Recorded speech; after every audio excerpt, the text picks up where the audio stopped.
Guys, कैसे हैं आप? उम्मीद करते हैं आप सब खैरियत से होंगे, खुश होंगे और हमारी दुआ है कि हम हमेशा खुश रहें, हंसते और मुस्कुराते रहें। मेरा नाम है रहमान अनवर और मैं हूं मोहम्मद और मैं हूं ज़फर इकबाल। और देखने जा रहे हैं CAA पर वीडियो, क्योंकि रिमूव हो चुका है। उससे पहले वीडियो को लाइक, चैनल को सब्सक्राइब ज़रूर कीजिएगा। तो देखते हैं। पहले 370 लग चुका उसके है बाद सॉरी। ट्रिपल तलाक, फिर राम मंदिर का कोर्ट के जरिए रास्ता साफ और अब देश में CAA लागू।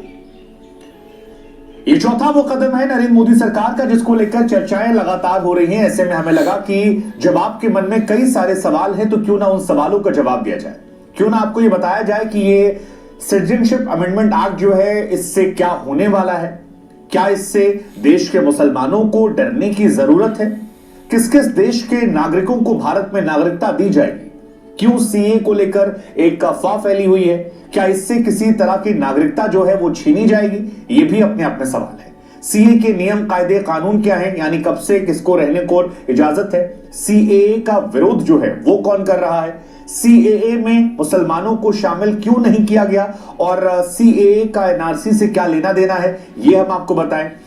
जब कानून में, अदालतों में चुनौतियां दी गई थी तब इसको लेकर चर्चा क्या हुई थी और बीते 4 सालों से यह मामला अटका क्यों पड़ा था, यह भी आपको समझाएं।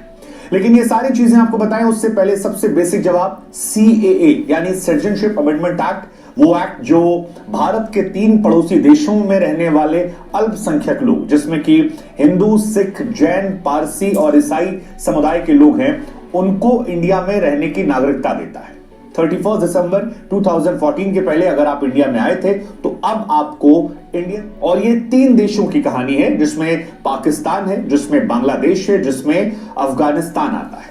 अब सवाल यह है कि इनको ये नागरिकता क्यों दी जा रही है, तो इसका जवाब जो सरकार की तरफ से आया है वो बड़ा साधारण सा है कि जब देश आजाद हुआ था तब बांग्लादेश और पाकिस्तान हिंदुस्तान का हिस्सा हुआ करते थे आजादी के पहले। अफगानिस्तान को भी एक जमाने में हम मानते हैं कि हमारी सीमाएं खुली हुई थी और हम सब एक ही हुआ करते थे। ऐसे में वो तमाम नागरिक जो यहां पर रहते हैं इन 3 देशों में, अगर वो अपने देश में खुश नहीं थे और प्रताड़ित थे या किसी और वजह से इंडिया की तरफ शिफ्ट कर गए थे, चाहे लीगल वे से या शरणार्थी बन के या फिर छिप छिपा कर, बेवकूफ बनाकर, और यहां पर वो हैं, तो ये एक्ट उन्हें सम्मानजनक रूप से नागरिकता देने वाला है। यानी कि इज्जत के साथ उनको नागरिकता मिलेगी और उनको इंडिया में फिर से जीवन जीने का मौका मिलेगा as a citizen of India, तमाम कानूनी बाधाओं को हटाकर। दशकों से जो शरणार्थी थे उनको सम्मानजनक रिस्पेक्ट मिलेगी, क्योंकि आप शरणार्थी होते हैं तो आपके पास बहुत सारे राइट्स नहीं होते हैं। अब जब आप इंडिया के नागरिक बन जाएंगे तो इन तमाम देशों से उनके नागरिक अधिकार की सुरक्षा होगी, उनके सांस्कृतिक, उनकी भाषिक, उनकी सामाजिक पहचान की सुरक्षा होगी और ये उनके लिए और उससे ज्यादा उनकी आने वाली पीढ़ियों के लिए फायदेमंद होगा, जिसमें वो बिजनेस कर सकते हैं, घूम सकते हैं, प्रॉपर्टी खरीद। अब सबसे पहला सवाल कि क्या इससे देश के मुसलमानों को डरना चाहिए? जवाब है नहीं। नहीं इसलिए क्योंकि CAA से जो जानकारी आई है उसके मुताबिक CAA से किसी की नागरिकता जाने वाली नहीं है, ये नागरिकता रहेगी, छीनी नहीं जाएगी। मतलब इंडिया का कोई भी सिटीजन जो है उसकी नागरिकता ली नहीं जाएगी, चाहे वो किसी भी धर्म का हो, इवन इंक्लूडिंग मुस्लिम पीपल। दूसरा सवाल कि मुसलमानों को मौका क्यों नहीं दिया गया है, तो इसका जवाब जो सरकार की तरफ से दिया गया है उसके हिसाब से कहा गया है कि क्योंकि बांग्लादेश, अफगानिस्तान और पाकिस्तान, ये तीनों कंट्री जो है ये मुस्लिम कंट्रीज हैं। ऐसे में यहां पर लोगों के राइट्स खत्म नहीं होते हैं। राइट्स हम उनको दे रहे हैं जो इन तीनों देश में प्रताड़ित लोग हैं, हिंदू, सिख, बौद्ध, जैन, पारसी, ईसाई, जिनका ये धर्म नहीं, क्योंकि तीनों पड़ोसी देश जो हैं वो मुस्लिम कंट्रीज हैं। ऐसे में मुस्लिम कंट्रीज में मुस्लिमों के साथ उनके राइट्स छीने जाएं, ये पॉसिबल नहीं है। हाँ, अगर उनमें से भी कोई इंडिया आना चाहता है तो जैसे अदनान सामी एक दूसरे प्रोसेस के जरिए आए थे, वैसे इंडिया में आकर वो लोग भी कर सकते हैं, लेकिन ये किसी के इंडियन राइट्स को छीनने वाला नहीं है। मतलब भारत में जो मुस्लिम्स रहते हैं उनका टेक्निकली इनसे कोई लेना देना नहीं है इस पूरे उससे। ये जो पूरा स्टेप है ये ह्यूमैनिटेरियन ग्राउंड पर लिया गया है और नागरिकता देने में किया जा रहा है। हालांकि इसे पहले करने की बात कही गई थी, लेकिन बीच में कोविड आ गया, इस वजह से इसे अब एक क्वेश्चन है कि फिर इसका विरोध क्यों हो रहा है और इसको लेके इतना प्रोटेस्ट क्यों है। तो इसके प्रोटेस्ट कई हिस्सों में है। एक तो कहानी ये कि सीए जब 2019 में लागू हुआ था, तब इंडिया में दिल्ली में जामिया इस्लामिया, इसके अलावा शाहीन बाग, लखनऊ से लेकर असम तक काफी प्रोटेस्ट हुआ था। अब प्रोटेस्ट में भी दो कहानी, एक कहानी है प्रोटेस्ट की कि डर ये है कि हमारे कॉन्स्टिट्यूशन राइट चले जाएंगे, जो डर था कि नागरिकता छीनी जाएगी, बट नागरिकता वाली कहानी जो है वो एनआरसी में है, सीए में नहीं है।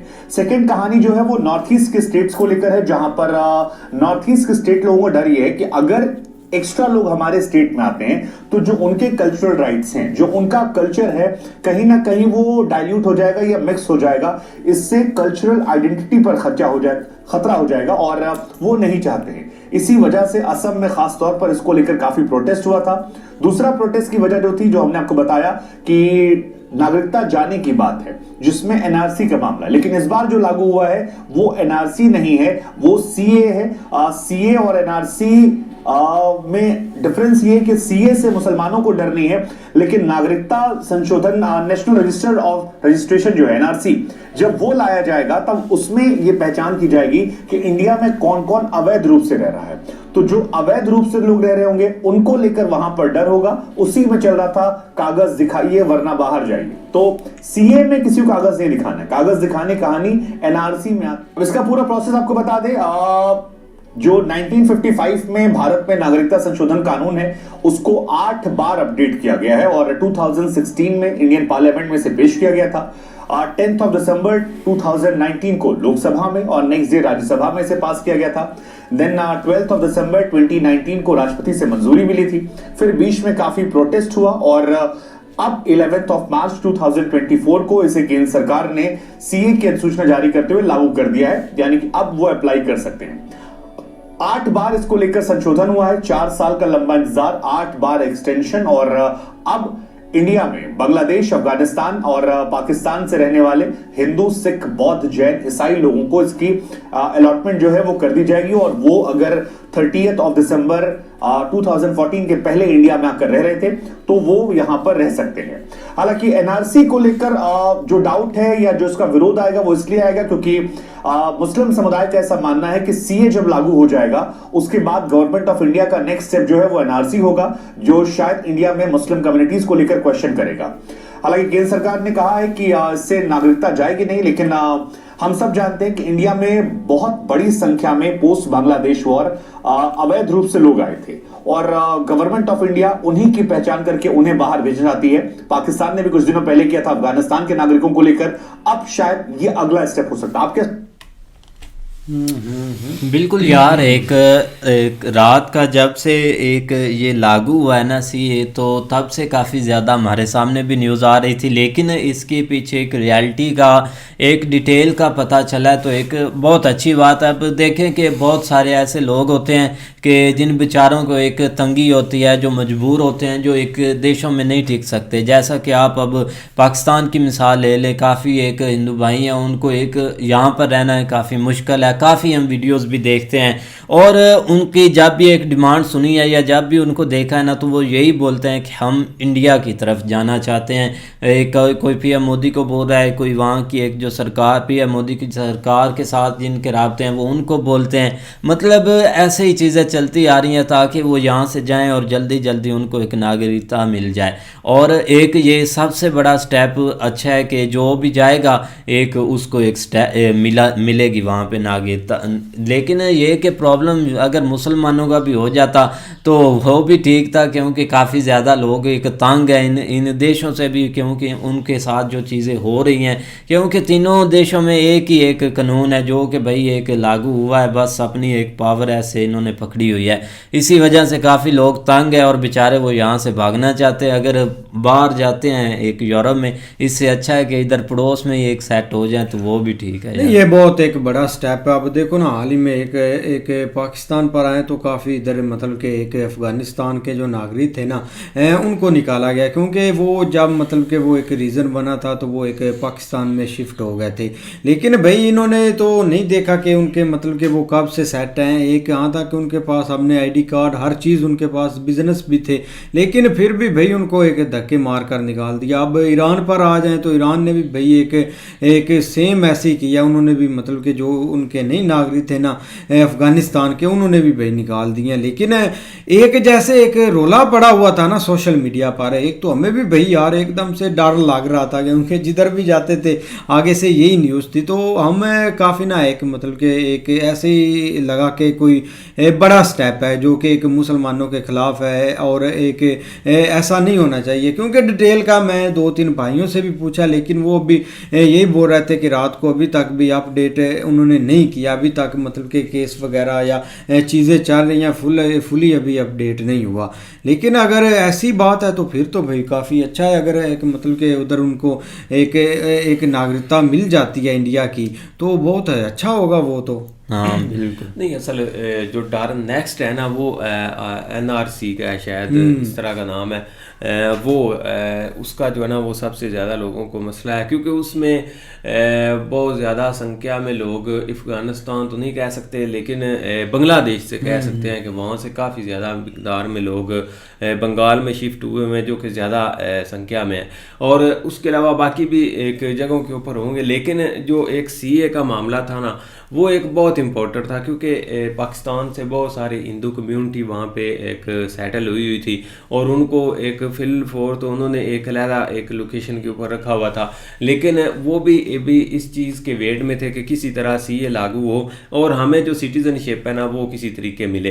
तो भाई उनके लिए तो ये एक बहुत बड़ी न्यूज़ है, उनकी तो भाई एक खुशी संभाली नहीं जानी, क्योंकि वो इसी चीज़ में एक, बल्कि बहुत सारी फैमिली अब तो मतलब आगे उनके बच्चे या सब कुछ वो चीज़ें चल भी रही थी, लेकिन उनको फिर भी इस चीज़ का एक भय था या एक प्रॉब्लम थी कि उनको सिटीजनशिप, ज़ाहिर बात है जब वो मिल जाती है फिर वो आप बाकी आपकी आइडेंटिटी, आधार कार्ड या वो सारी चीज़ें आपको जो है ना वो लेनी इजी हो जाती, जॉब के ऊपर उनके लिए थोड़ा सा फिर चीज़ें एक आसान हो जाती हैं। ये तो भाई उनके लिए बहुत एक खुशखबरी है। बाकी थोड़ा सा यहाँ पे आके थोड़ा सा डाउट ये है कि अगर असल में ना यहाँ पे जो ना देखो ना, ये अब अगर पास हुआ है तो वो फिर सबके लिए हुआ है, जिस तरह एक जैन, एक सिख और उसके अलावा एक हिंदू कम्युनिटी, क्रिश्चियन कम्युनिटी, लेकिन दरमियान में मुसलमानों को छोड़ना जो है ना ये थोड़ी सी समझ से बाहर है कि ये क्यों छोड़ा गया है। लेकिन इस यहाँ पे आके फिर ज़ाहिर बात है कि जो पॉलिटिकल जो एक होती है ना वो थोड़ी सी इस चीज़ को हाईलाइट करती है, जिस तरह अभी सर भी कह रहे थे कि देखो ना एक चीज़ को आप छोड़ दो, क्योंकि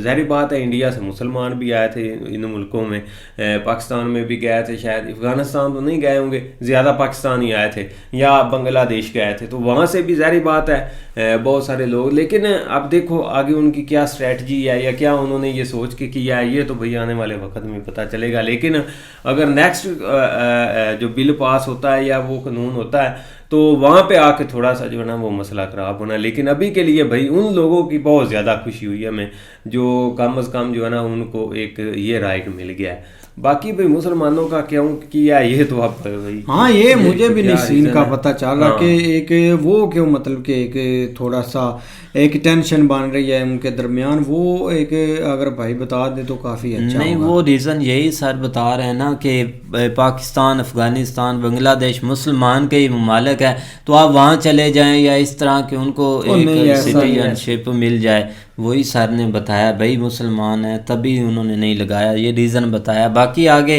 देखते हैं नेक्स्ट कोई और वीडियो, तब तक के लिए अल्लाह हाफ़िज़।